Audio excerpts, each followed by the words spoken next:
گھر میں اگر 4 لوگ مالک نصاب ہے تو چاروں پر قربانی ہے، شوہر پر بھی، بیوی پر بھی، بیٹے پر بھی، جو مالک نصاب ہے۔ مالک نصاب کا مطلب کیا ہے آپ جانتے ہیں؟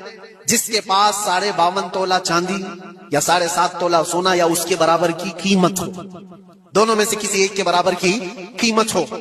اس زمانے میں آپ کیلکولیٹ کر لو 52.5 تولہ چاندی کی قیمت کیا ہو سکتی ہے، اتنی اگر تمہارے پاس رقم ہے، اتنی مالیت ہے تمہارے پاس، تو تم مالک نصاب ہو اور تمہارے اوپر قربانی واجب ہے۔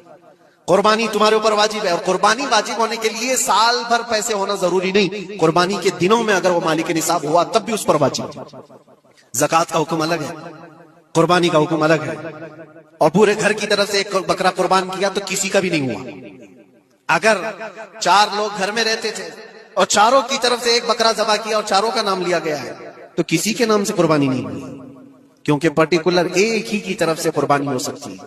ہاں، بڑے جانور میں 7 حصے ہو سکتے ہیں، وہ اونٹ ہوا یا بیل بھینس، یہ جو بڑے جانور ہیں ان جانوروں میں 7 حصے ہو سکتے ہیں اور ان میں شریک ہونا جائز ہے۔ لیکن 7 لوگ جو شریک ہو رہے ہیں ان کے لیے بھی شرط ہے کوئی ایک بندہ بھی اس میں غلط عقیدے والا بھی نہ ہو اور گوشت کی نیت سے شریک نہ ہوا ہو، بلکہ سب قربانی کی نیت سے آئے ہوں تو سب کی قربانی ہوگی۔ یہ خیال بھی رہے ضروری ہے۔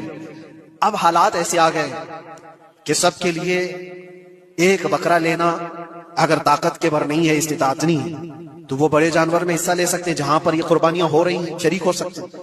کچھ لوگوں نے یہ پروپیگنڈا بھی پھیلایا ہے ہمارے درمیان میں سے کہ بڑے کی قربانیاں جو ہوتی ہیں اجتماعی قربانیاں، یہ جائز نہیں ہے، آدمی کو اپنی قربانی کے وقت سامنے ہونا ضروری ہے۔ ایسی باتیں پھیلائی گئی ہیں۔ میں آپ کو حدیث پاک سناتا ہوں۔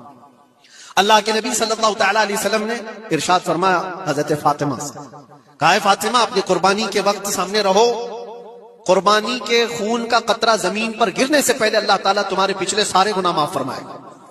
حدیث پاک ہے، لیکن ساتھ میں دوسری حدیث یہ بھی ہے، نبی پاک صلی اللہ تعالیٰ علیہ وسلم نے اپنی قربانی کا وکیل حضرت علی کو بنایا تھا کہ اپنی نیابت دے دی کہ میری طرف سے تم قربانی کرو۔